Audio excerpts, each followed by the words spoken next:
The cows were bawling, the ground was cracking, and my well, the one that had never gone dry in 40 years, was nothing but dust and echoes.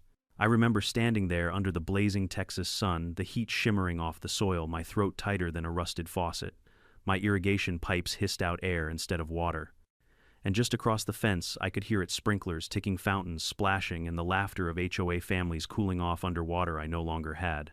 That's when I realized this wasn't a drought. This was theft. And the thief was Sarah Murphy, the so-called queen of the HOA, who once tried to fine me because my barn didn't match the neighborhood aesthetic. That day I swore I wouldn't just take back my water, I'd make sure they'd never waste another drop again. And trust me, when I was done, Sarah Murphy would have to ask my permission just to flush her pool.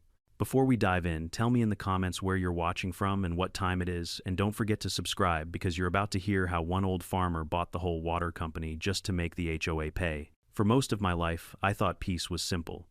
You plant what you love, you water it, and you mind your own damn business.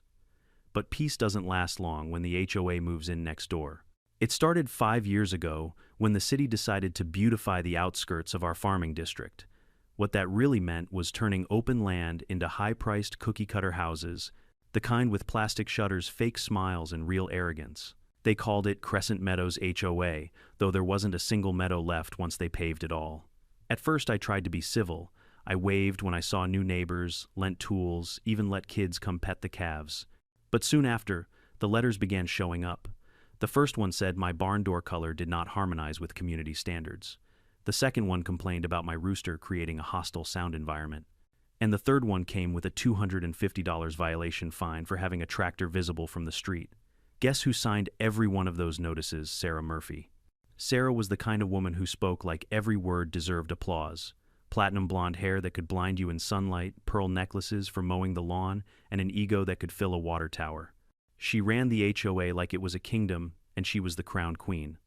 I ignored most of her nonsense. My land wasn't part of the HOA, and she knew it, but that didn't stop her from trying to boss me around. She said my farm ruined the view for new buyers. I said her buyers ruined the soil. We didn't see eye to eye. Then last summer hit, and it hit hard. The hottest one on record. The county declared a stage 4 drought, no car washing, no lawn watering, no fountains, no exceptions. Every household got a strict water allotment. The local news showed lakes dropping to puddles. But somehow, Crescent Meadows looked greener than ever. Driving past the neighborhood felt like crossing into another planet. The air shimmered with sprinklers, kids ran through backyard misters, and Sarah's 3-tier fountain gushed like Niagara Falls. Meanwhile, my irrigation lines sputtered, my well pressure fell, and my crops, wheat, soy, and clover, were dying by the day. At first, I thought maybe my well pump was getting old. So I called up Earl Thompson, the only plumber in town, who still answered the phone after sundown. Earl was a grizzled old man who didn't sugarcoat anything. He stomped around the property, tapping pipes with a wrench, squinting at gauges, and muttering curses that could curdle milk. After an hour, he straightened up and said, "Jose, there ain't no leak here. You got yourself a thief." I laughed, half because it sounded ridiculous, half because I was scared it might be true. Who the hell steals water, Earl? He spat a stream of tobacco juice into the dirt. Somebody with a big yard and no conscience. The words stuck in my head like burrs. Over the next week, I kept watching my meter drop faster than it should. At night, I'd hear faint hissing water moving where it shouldn't. One evening, I walked down the fence line and noticed something odd. A patch of ground with freshly disturbed soil smooth as a scar. I knelt down, brushed it with my fingers, and felt it the cold touch of new PVC pipe just inches beneath the surface. I followed it with a flashlight, crawling through the tall grass, sweat rolling into my eyes. The pipe ran straight across my property line toward Crescent Meadows, and the closer it got to their side, the more careful the covering became. Fresh mulch, decorative rocks, even flower beds planted to hide the line. Someone had tapped my well. I wanted to rip it out right then, but a colder thought hit me. If I just cut it, they'd deny everything. They'd blame the drought, call me paranoid, maybe even file some bogus harassment claim. No, I needed proof. Ironclad proof. So the next morning, I started a quiet investigation. I called a friend at the county office, Linda Hayes, who owed me a favor for helping her husband repair their barn roof years ago. She dug into utility maps and told me something shocking. Crescent Meadows didn't have a secondary water line connection to the city. They were supposed to rely solely on the municipal pipeline, which had strict ration limits. Yet their consumption hadn't dropped at all. Jose, Linda said over the phone, her voice dropping low. Someone's feeding them water off the books. And if it's coming from your property, that's felony-level theft. That night, I set up 2 trail cameras near the fence. One aimed at my irrigation junction, the other facing the HOA's side. I waited. 2 nights later, the footage caught exactly what I needed. A hired contractor from the HOA maintenance crew checking the underground pipe with a flashlight, twisting a valve that redirected water flow toward their sprinkler system. He even wore a safety vest with Crescent Meadows HOA printed across the back. I felt my pulse pound in my temples. My hands were shaking, not with fear, with fury. Sarah Murphy had taken things too far. It wasn't just stealing water, it was stealing the lifeblood of my farm. My family's legacy. My father dug that well himself before I was born. We'd survived storms, locusts, and fire. But I never thought I'd lose water to entitlement. Still, I didn't blow up. I didn't storm over the fence. That's what Sarah would expect, a hot-headed old farmer losing control. No, this time I'd fight smart. So I drove into town, parked across from the local cafe, and started asking quiet questions. I found out that Clearstream Utilities, the private water company that served our area, was in trouble. The owner, a man named Daniel Brooks, was behind on taxes and looking for buyers. The HOA was his biggest customer and his biggest headache, always late on payments and full of demands. An idea began to form. A crazy one, sure, but the kind of crazy that makes people remember your name. If Sarah thought she could steal my water, what would she do when I owned hers? That night, sitting on my porch with the stars above me and the dead earth beneath, I made a promise I wasn't going to yell, argue, or complain. I was going to end this with precision, legally, quietly, permanently, and the first step would be to let her drown herself in arrogance. So I waited. I watched as Sarah's fountain kept running, her grass stayed green, and her HOA bragged about being the most sustainable neighborhood in the county. They had no idea their time was running out, and the man they'd mocked for years was already learning how to turn their tap off. It was just past midnight when I decided to follow the pipe. The moon was high, painting silver over my dead fields, and the air felt heavy with dust and anger. I grabbed my old flashlight, my gloves, and the kind of patience only a lifetime of farming can teach you. The path along the fence line was quiet, too quiet. The cicadas had stopped singing, like even they didn't want to interrupt whatever justice was about to happen. My boots sank into soft soil, freshly disturbed. That was the first sign. Someone had been digging here recently. I got down on one knee, brushed aside a layer of mulch, and found it the thin white stripe of PVC pipe running right beneath my property. It looked new, too clean.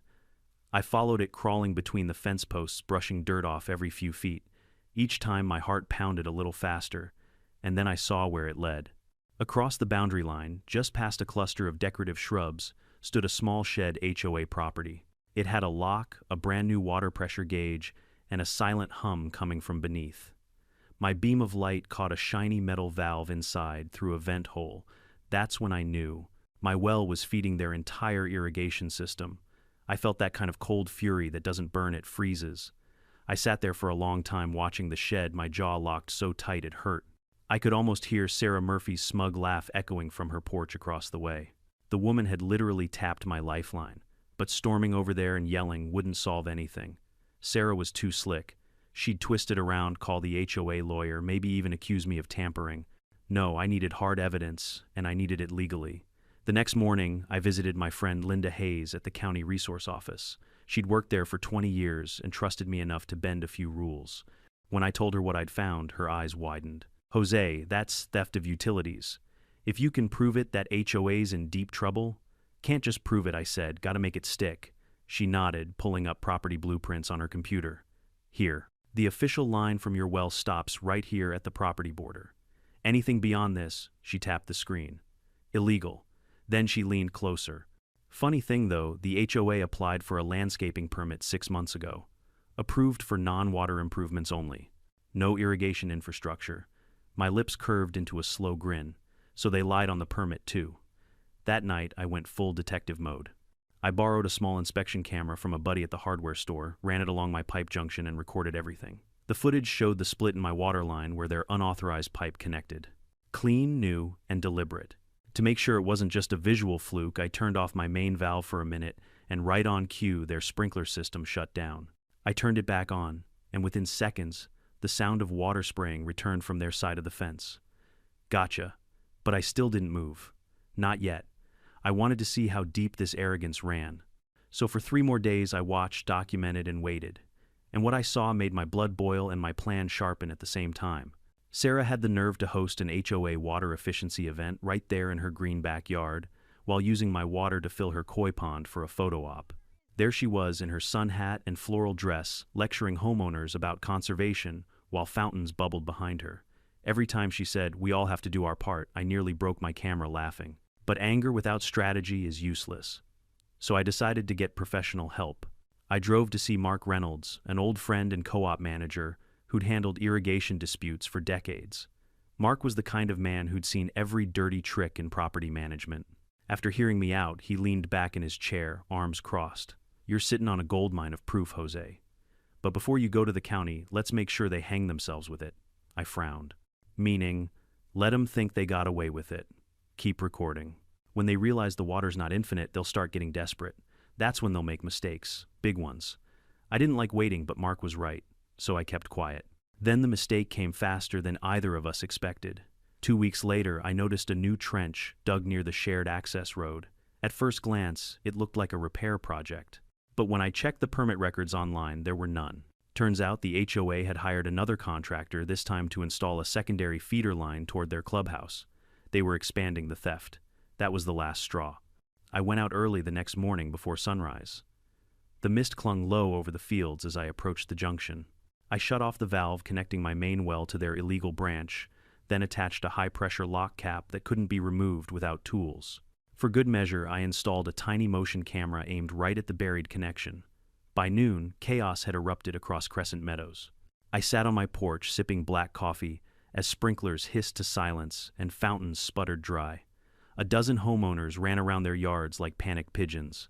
From my chair, I could see Sarah Murphy standing in the middle of her front lawn phone, in one hand garden hose in the other, looking like she'd just discovered fire wasn't hot anymore. She called someone, probably her maintenance guy, and within 20 minutes, a white truck pulled up. The worker crouched down near the fence, checking the connection. Then the best part, the camera caught him staring into the pipe with confusion before turning to Sarah and shaking his head. No water. Sarah stomped her heels into the dirt, shouting something I couldn't hear but could easily imagine. Something like, "Do you know who I am? Or fix it now." Oh, I knew exactly who she was. And she was about to find out exactly who I was too. That night, I reviewed the footage and sent copies to both the County Water Authority and the local sheriff's office, attaching a note. Unauthorized water diversion confirmed. Evidence attached. Source private, well registered under Jose Flores. It felt like dropping a match on a puddle of gasoline. Within 48 hours, county inspectors arrived at Crescent Meadows. I wasn't there, but I didn't have to be. The HOA's private Facebook page, which I'd been accidentally invited to through a neighbor, exploded with posts. Anyone else's lawn not getting water. Does anyone know why there are government trucks outside Sarah's house? Did we lose access to the well? The best comment came from one homeowner, wait, whose well? The next day, the county officially fined the HOA for illegal water diversion, pending investigation. Sarah tried to spin it, claiming it was all a misunderstanding, that they didn't know the source was private. But the video didn't lie. Neither did the permits. Her first move after the fine was the most predictable one. She came to me. I was fixing a fence post when I heard her voice behind me. "Jose, we need to talk." I turned slowly, wiped sweat off my forehead, and gave her the kind of polite nod that makes people nervous. She was standing there in designer sunglasses and sandals that looked allergic to dirt. "There's been a mix-up with the irrigation system," she said, smiling too wide. "Maybe your plumbing connected wrong. I'm sure it was just a mistake." "A mistake," I said, leaning on the shovel that pumps water uphill, across property lines, under 2 fences, and into your fountain. Her smile faltered. "Let's not make this ugly." "Oh, it's already ugly," I said. "You just didn't notice when it was working in your favor." She swallowed hard, then muttered, "I'll talk to the board. We'll make it right." But I wasn't interested in her promises. I already had something bigger in motion, a way to make sure this woman, her HOA, and every self-entitled neighbor who'd ever sneered at me would have to ask for permission every time they wanted a single drop. Because if she thought I'd stop at locking a pipe, she hadn't seen what happens when a farmer starts buying stock in a water company. 3 days after the inspectors left, the entire neighborhood buzzed with rumors. Crescent Meadows, once the pride of the county, now looked like a wilted salad. Sprinklers sat dead, fountains turned into bird baths, and homeowners started realizing that their monthly HOA fees had been funding Sarah Murphy's private oasis. I figured she'd try to keep things quiet, but that wasn't Sarah's way. No, Sarah handled embarrassment the way a cat handles water, by pretending it didn't exist and clawing anyone who mentioned it. So when she invited me to the HOA's annual barbecue to clear the air, I knew it wasn't an apology. It was a trap dressed in potato salad. I showed up anyway. The park was immaculate, at least what was left of it. They'd rented a massive water tank and disguised the hose under fake rocks so Sarah's personal lawn would still glisten. Half the guests knew the truth, but everyone kept smiling. That's the HOA way: gossip behind your neighbor's hydrangeas, then pretend you're best friends at the next cookout. Sarah stood near the grill wearing a pink floral blouse and a smile that could cut glass. Jose Flores, she sang out her tone, sweet enough to rot your teeth. I was hoping you'd stop by. Wouldn't miss it, I said. Heard there'd be free water. Her smile twitched. She gestured toward the food table. Please grab a plate. We're just trying to move past all this confusion. That was her word for felony water theft. As I filled a paper plate with baked beans, she kept talking loud enough for everyone to hear. You know, Jose, it's such a shame when small misunderstandings turn into big problems. We're all neighbors here. Surely we can settle this without drama. I leaned on the table, met her eyes, and said, Drama's your department, Sarah. I'm just the guy who pays for his own water. A few homeowners nearby tried not to choke on their ribs. Sarah laughed, high-pitched and brittle. Well, I suppose we'll let the county handle it then. After all, no one wants to make this uglier than it already is. That's when her husband, Greg Murphy, the HOA's vice president of aesthetics, joined in. Big guy, golf tan, permanent sunglasses.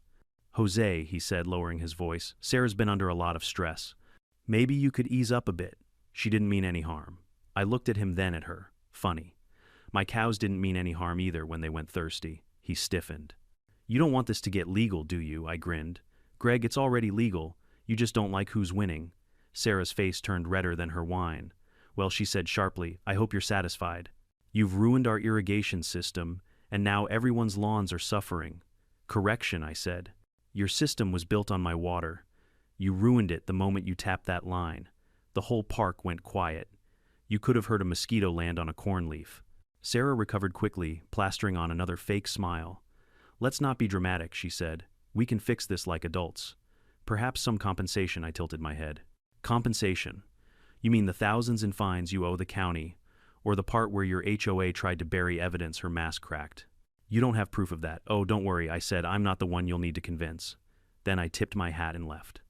As I walked away, I could feel her glare burning through my back like sunlight through glass. That was fine. She could glare all she wanted. I was already planning the next step. That night I sat on my porch with my laptop, the screen glowing against the dark. Mark Reynolds called right on cue. You poked the hornet's nest, he said with a chuckle. Good, I replied. Now they'll show where the honey's hidden. Mark laughed. You're enjoying this too much. After what they did, not enough. He told me the county's fines had hit the HOA hard, nearly $10,000 in penalties, not counting legal fees. And because Sarah had authorized the landscaping improvements, she was personally liable. But knowing Sarah, she'd try to twist her way out of it. And that's exactly what she did. 2 days later, a letter arrived in my mailbox with the HOA seal printed on it. It read, Dear Mr. Flores, after careful consideration, Crescent Meadows HOA has decided to pursue civil mediation to address the alleged water diversion issue. We believe cooperation will serve both parties. Sincerely, Sarah Murphy, HOA President. I read it twice and laughed out loud. Cooperation. That word coming from Sarah was like hearing a cat promise to share its dinner. I wasn't interested in mediation. I wanted exposure, the kind you can't PR spin away. So I started talking to Daniel Brooks, the struggling owner of Clearstream Utilities. We'd met before years back when he came to inspect my meter.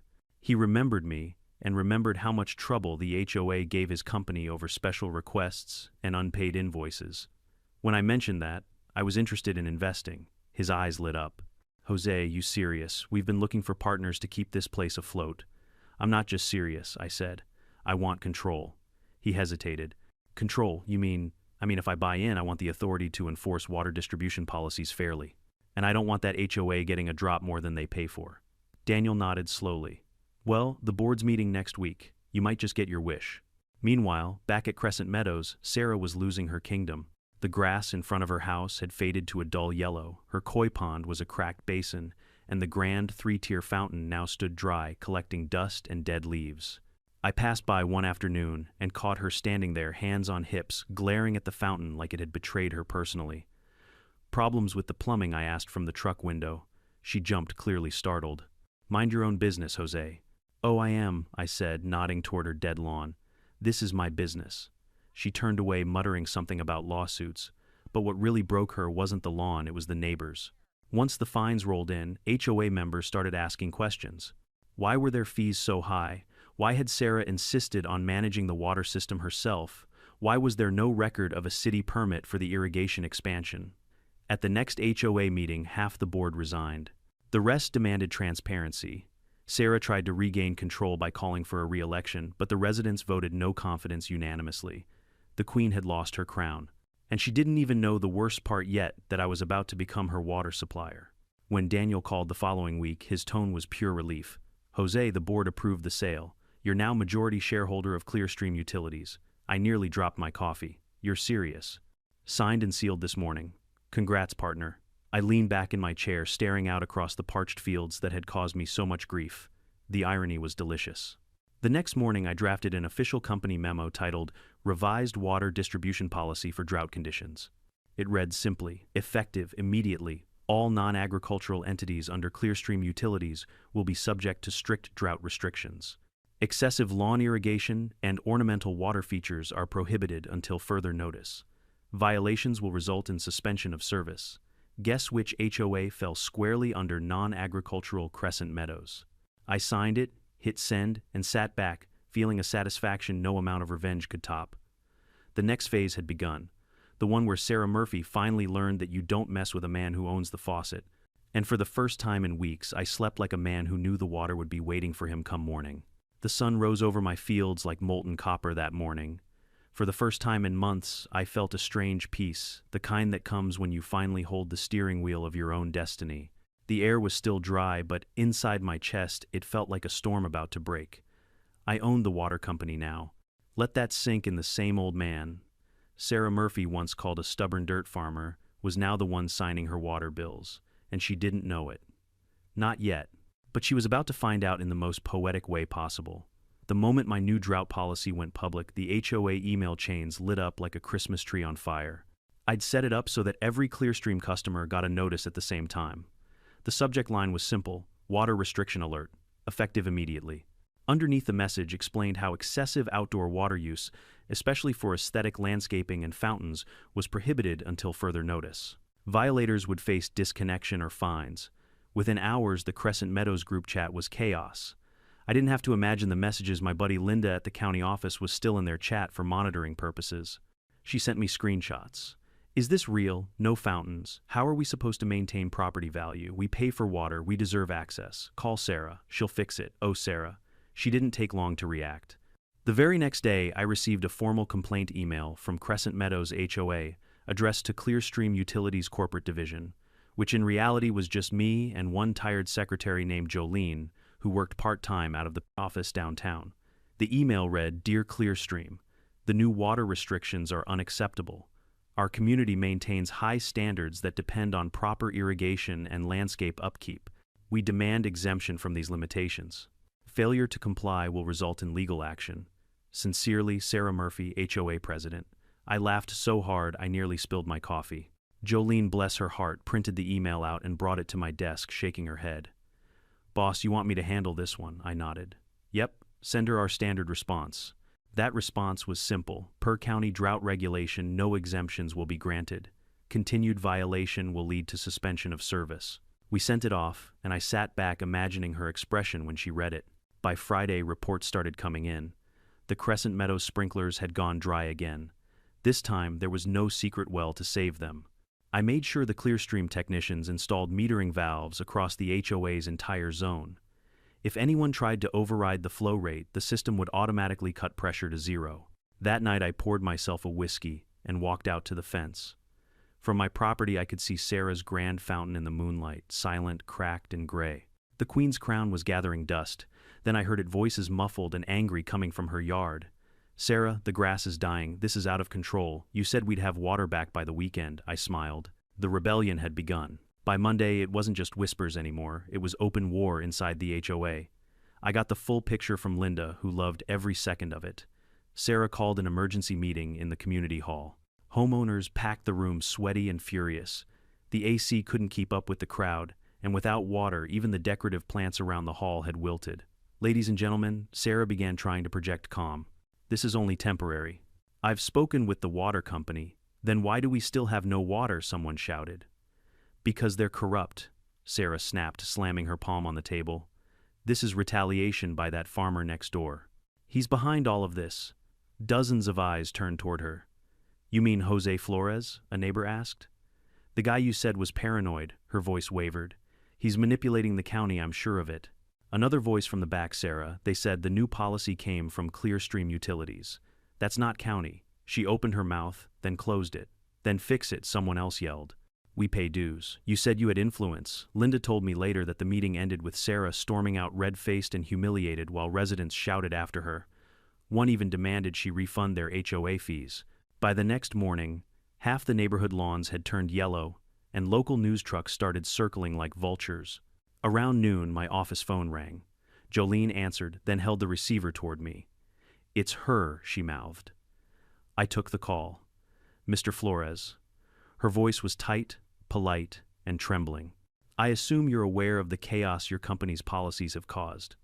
I'm aware of the drought, I said, and the fact that some people still think fountains are more important than food crops. Her breath caught. You're enjoying this, aren't you? I'm enjoying fairness, I replied. Something the HOA could learn a thing or two about. Jose, please. Her tone softened, suddenly almost human. Our community can't survive like this. Property values are plummeting. The board is threatening to replace me. There has to be a compromise. I leaned back in my chair. You want compromise. Pay your outstanding fines. Apologize publicly. Then maybe I'll consider revising your water quota. You're blackmailing me. No, Sarah, I'm educating you. She was silent for a long time. Then, cold as ice, she said, You think you've won, but people like me don't stay down for long. Oh, I know, I said. That's why I'm making sure you don't get up. She hung up. For the next week, Sarah tried every trick in the HOA handbook. She called the county commissioner, the mayor's office, even threatened to contact a federal investigator. But every time she ran into the same wall, Clearstream Utilities now operated completely within the law. Every restriction had been approved and logged by the Drought Authority, the same one that had fined her earlier. Her final move was to attempt sabotage. One night, 2 HOA contractors were caught tampering with one of the meter boxes along the main line. Unfortunately for them, the area was under 24-hour surveillance, my cameras. The footage showed both men cutting the seal, trying to adjust pressure. The second the wrench turned, the entire unit locked itself down and sent an alert directly to our office. Within 20 minutes, the sheriff's deputies were on site. The next morning, Sarah's phone number appeared on the sheriff's incident report. She had authorized the maintenance. When I read that, I couldn't help but laugh. The woman just couldn't stop digging. The fallout was spectacular. The local paper ran the headline, HOA president under investigation for water violation. Again, every store in town had copies of that article. Even the diner waitress who brought me breakfast slid the paper across the counter and winked. You see this? Jose, sounds like karma finally turned off her tap. By the end of that week, the HOA board voted unanimously to suspend Sarah as president pending investigation. Greg resigned before they could push him out. And for me, business was booming. Farmers who'd once struggled with limited irrigation now had priority access through Clearstream's new fair use policy. My fields were finally green again. Sometimes justice doesn't need a courtroom. It just needs a pipe wrench, a signature, and patience. A few days later, I got one last visit from Sarah. She showed up at my gate in the middle of the afternoon wearing a sun hat and sunglasses big enough to hide her shame. The heat shimmered around her like a mirage. I walked out slowly, wiping grease off my hands. Something I can do for you. Her voice was barely steady. You've made your point, Jose. You won. Happy now? Not yet, I said. Still waiting for that apology. She laughed bitterly. Don't hold your breath. Don't worry, I said, stepping closer. I don't need to. I've got plenty of water. She froze, face twitching, then turned on her heel and stormed back to her car. The tires spun dust all over my driveway. I watched her go until she disappeared down the road, a trail of dust, following her like the last gasp of her empire. And as I looked out over my land, the irrigation system humming smoothly again, I couldn't help but smile. The water was flowing where it belonged, and the people who stole it were finally learning what true drought feels like. It's funny how power changes the air around you. A month ago, I was the dusty old farmer they laughed at, the weird guy with the roosters. Now every major homeowner in the county had my company's number saved in their phones. Same Jose Flores, same boots, same truck. But suddenly, when you own the water, people remember to say, "Sir." Clearstream Utilities was a modest business, 2 technicians, 1 front desk clerk, and a system of pipes older than most marriages. But it had potential, and I intended to make it shine. The first week I took over, I walked through the control room like a general inspecting his troops. Every valve, every meter, every pressure gauge, I studied them all. My partner Mark Reynolds joined me that morning, sipping black coffee as we checked the dashboards. "You sure about all this, Jose?" he asked. "Running a water company isn't like running a farm." I grinned. "It's all the same, Mark. Keep things flowing, fix leaks fast, and don't let parasites feed off your roots." He chuckled. "You mean Sarah Murphy?" "Exactly." By now, Crescent Meadows was in chaos. Sarah's suspension had turned the HOA board into a battlefield. Some residents wanted her gone permanently, others blamed me for ruining the neighborhood's image.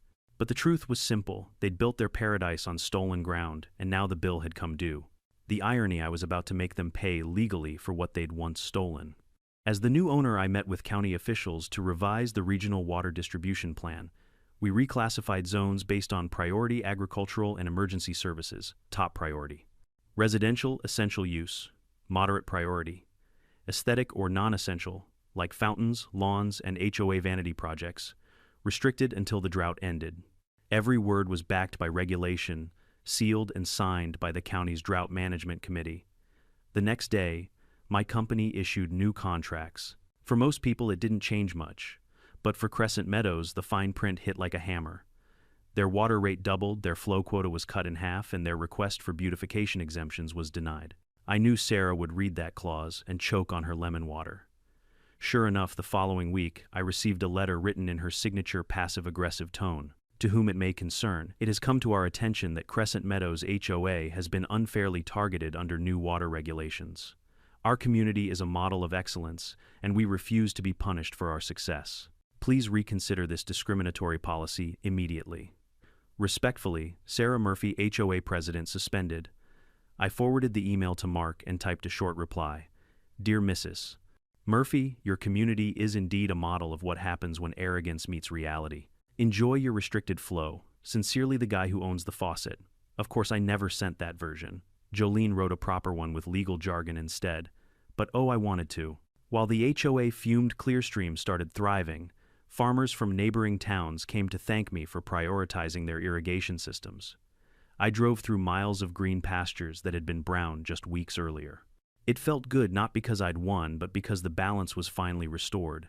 Still, I couldn't resist checking on Crescent Meadows from time to time. Old habits die hard. Driving by one afternoon, I saw a sight that nearly made me spit out my coffee. Sarah kneeling on her lawn with a bucket trying to hand water patches of dead grass. Her once perfect emerald paradise now looked like patchwork straw. Even the HOA's prized sign, the one that read Crescent Meadows, luxury living, was starting to fade and peel.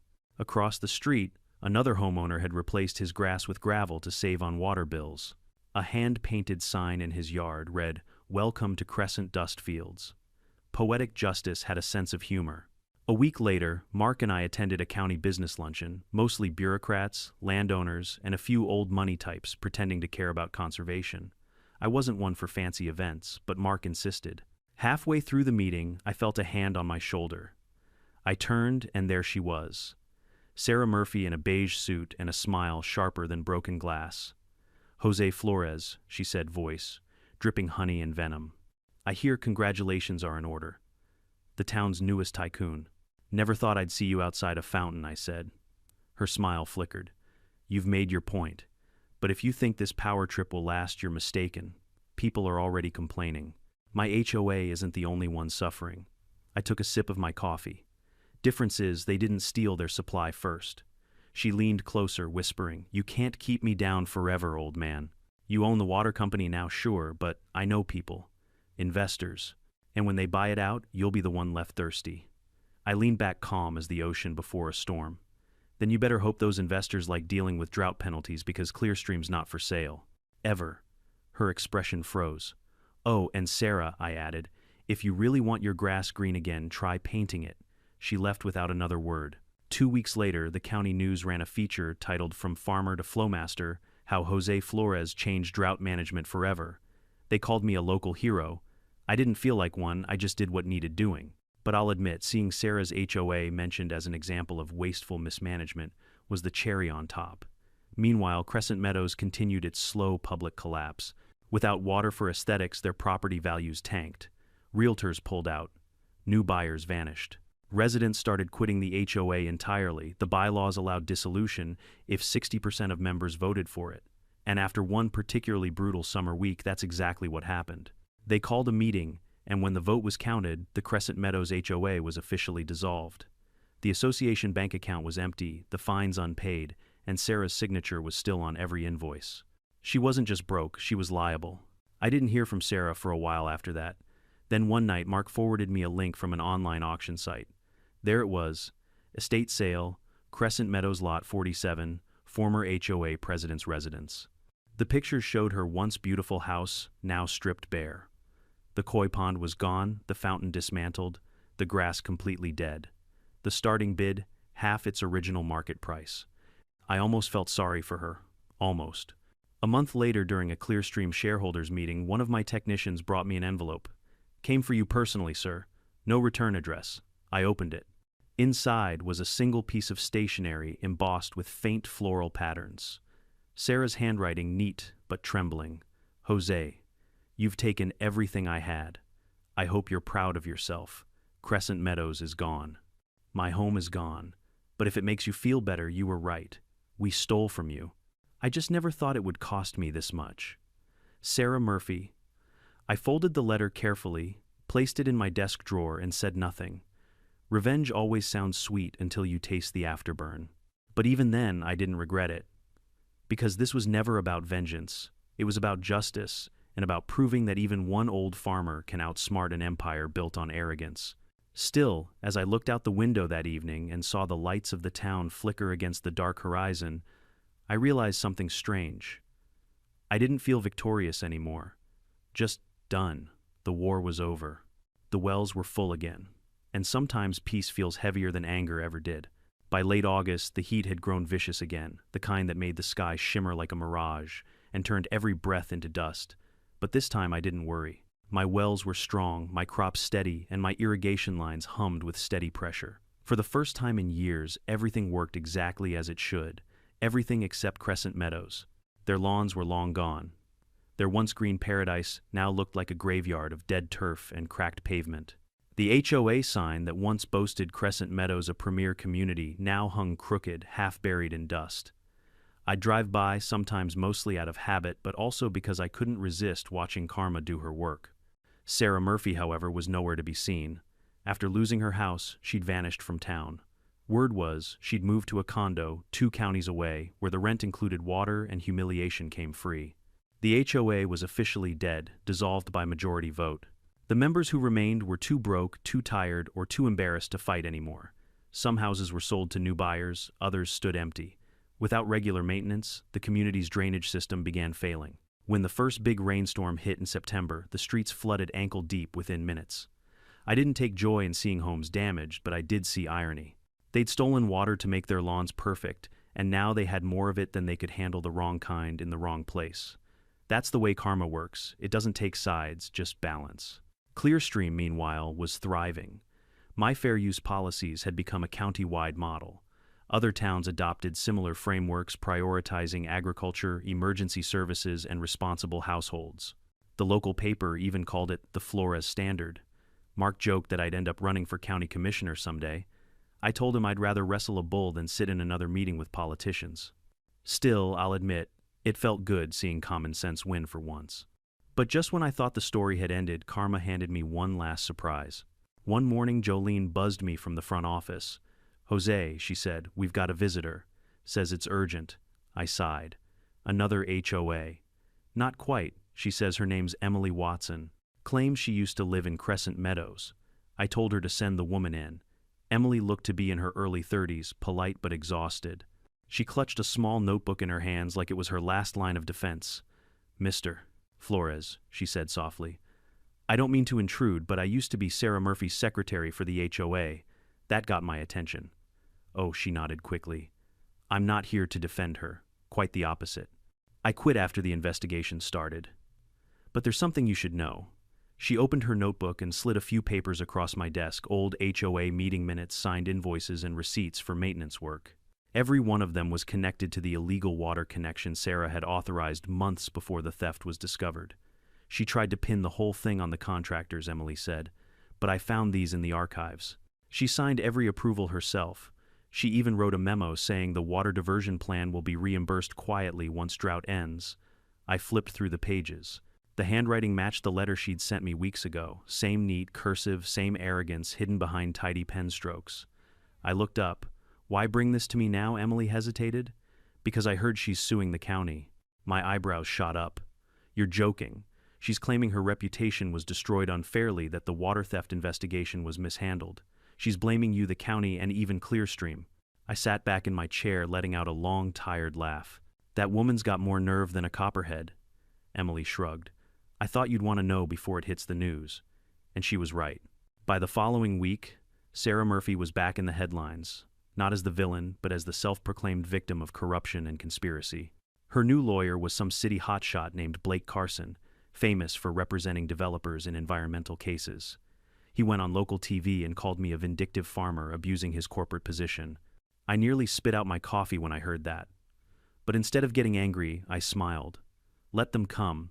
I had the receipts literally. The hearing took place in the county courthouse, a small red brick building that smelled like old paper and stale coffee. Reporters gathered outside, microphones pointed like bayonets. Sarah walked in wearing a gray suit flanked by her lawyer, chin high as ever. She gave me a passing glance that said, "You can't touch me anymore." I sat quietly in the back row, wearing my cleanest shirt and oldest hat, a reminder of who I was before all this nonsense started. When her lawyer began his speech, he painted a picture of tragedy. My client, Mrs. Sarah Murphy, is a respected community leader whose life was ruined by a smear campaign led by a powerful local businessman. Powerful businessman. That one made me snort. I was a farmer with a company the size of a gas station. Then came the evidence stage, and that's when Emily Watson took the stand. She looked nervous but determined. When asked if she had proof that Sarah authorized the theft, she opened her notebook. The courtroom went dead silent as she read the memos one after another. Sarah Murphy directive to extend water line under community fence.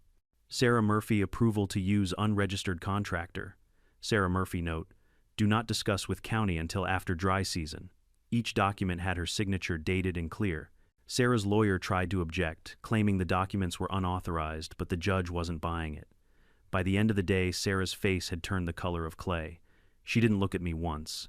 When the verdict came, the judge dismissed her lawsuit entirely and added a recommendation for the district attorney to review the case for possible fraudulent filings. The reporters rushed out to file their stories before sunset. I walked out quietly, but one of them caught me at the door. "Mr. Flores," a young woman called out. "Any comment on today's outcome?" I smiled and tipped my hat. "Water always finds its level, ma'am. Guess justice does too." The next day's headline read, "Former HOA president loses lawsuit, evidence shows she orchestrated theft." And just like that, Sarah Murphy was finished for good. Over the next few months, the remnants of Crescent Meadows slowly disappeared. Developers bought the land cheap, bulldozed the dead yards, and started building smaller, more sustainable homes. This time, the community would run on a water-sharing model under Clearstream supervision, of course. One of the new buyers, a young couple named Daniel and Elise Ford, stopped by my farm to thank me. "We heard about what happened," Daniel said. "You basically saved this whole region from running dry." I shook his hand. "Just doing what's right. Learn from their mistakes, don't build on vanity." He laughed. "Don't worry, we're putting in cactus and gravel. Smart kid." Late one evening, I drove past the construction site that used to be Crescent Meadows. The old fountain was gone, replaced by a dry rock garden. The streets were empty, except for a few deer wandering near the lots. For the first time, the land looked peaceful, like it could finally breathe again. I parked for a while, watching the twilight settle. A gentle wind rolled through, carrying the faint scent of wet soil from my fields. The cycle had come full circle, the thief was gone, the balance restored, and the water back where it belonged. Still, I couldn't help but whisper to the night, "Rest easy, Sarah. You finally learned you can't steal from the land and expect it not to take something back." And with that, I started the truck, and headed home, headlights cutting through the quiet dark, the sound of running water from my irrigation lines humming like a lullaby. A year later, if you drove down County Road 46, you wouldn't recognize Crescent Meadows. The grand iron gate with gold lettering was gone. The streets had been renamed, the fountains torn down, and the entrance now had a simple wooden sign, Willow Bend Community Sustainable Living. Where Sarah Murphy's manicured lawns once gleamed, there were now raised garden beds and rainwater barrels. The HOA had been replaced by a co-op committee, and Clearstream Utilities managed the new irrigation schedule. Every house used just what it needed, nothing more. Sometimes I'd stop there in my truck just to watch. Kids chased each other around gravel paths, the air smelled faintly of basil and soil, and for the first time in years that place felt real. Funny thing, the land always remembers who treats it right. Clearstream kept growing. With Mark's help, we expanded the pipeline infrastructure, added solar-powered pumps, and cut costs for rural farmers. What once was a struggling water company now had a waiting list of clients. My name apparently had become synonymous with accountability. I wasn't a businessman by nature. I was a farmer who believed in cause and effect. Plant right, harvest right, water, justice, life, it's all the same cycle. But still, I'd get those letters. People writing from out of town asking, "Are you really the man who bought the water company to get back at the HOA?" I'd laugh and write back, yes, but revenge wasn't the point. It was education with a flow meter. One morning that spring, I got a visit from an unfamiliar car, a dark blue sedan, pulling up my gravel driveway. The driver stepped out, a middle-aged woman with short hair, neat posture, and a hesitant smile. "Mr. Flores," she asked. "That's me," I said, lowering my shovel. "You selling something?" She shook her head. "No, sir. I'm actually here on behalf of someone else. Sarah Murphy." I froze, staring for a moment before I spoke. Didn't expect to hear that name again. She asked me to deliver this. The woman handed me a thick envelope, then nodded politely and left without another word. I turned it over in my hands for a long while before opening it. Inside was a short letter and a cashier's check, $5,000.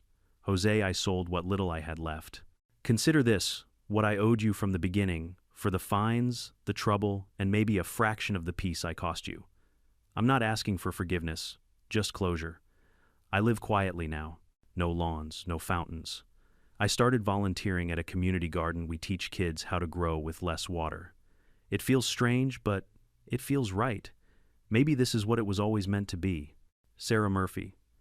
I set the letter down slowly, the edges trembling slightly in my hands. For the first time, I didn't feel anger when I thought of her. Just a strange kind of calm. Like maybe after all that noise, something finally found balance. I deposited the check the next day, not into my account, but into the community co-op's fund. It went toward building another shared irrigation system.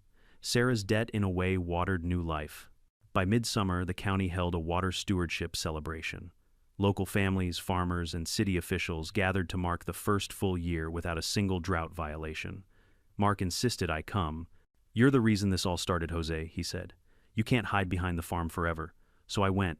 The event was held on the very edge of what used to be Crescent Meadows, now a lush community garden filled with vegetables, herbs, and wildflowers. There was no stage, no champagne, just picnic tables and honest smiles. When it came time for speeches, the mayor introduced me with a grin. "Ladies and gentlemen, please welcome the man who reminded us that water is life and not a luxury." I cleared my throat, stepped up, and looked at the crowd. The sun was setting, throwing golden light across the field, glinting off the water barrels that shimmered quietly along the edges. "I'm not a speaker," I began. "I'm just a man who got tired of watching good things go to waste. When this all started, I thought I was fighting for my land.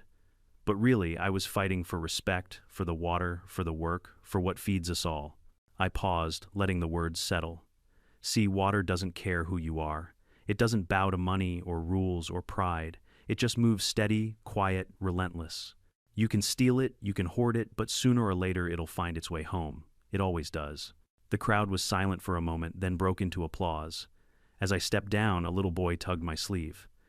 "Mister, is it true you bought a whole company just to stop the bad guys?" I chuckled. Sort of kid. But I didn't stop them. The truth did. I just gave it a push. He grinned, holding a small plant pot. "We're growing peppers today. You want one?" I took it, feeling the damp soil in my hand, and smiled. "Sure thing. Every bit counts." That night, after everyone went home, I stayed behind for a while, sitting on the tailgate of my truck. The stars stretched out endless above the dark fields, and the air smelled faintly of rain. Mark walked up beside me with 2 cold sodas. You did good, old man. I smiled. We did good. He looked out at the horizon. Think Sarah ever drives by here, I shrugged. Maybe. But I think she's where she needs to be. Sometimes you gotta lose everything before you start learning. He nodded slowly. Funny how life works. Funny, I said. But fair. We sat in silence for a long time, listening to the hum of crickets and the slow, steady trickle of water in the nearby canal. The sound of something constant, eternal, forgiving.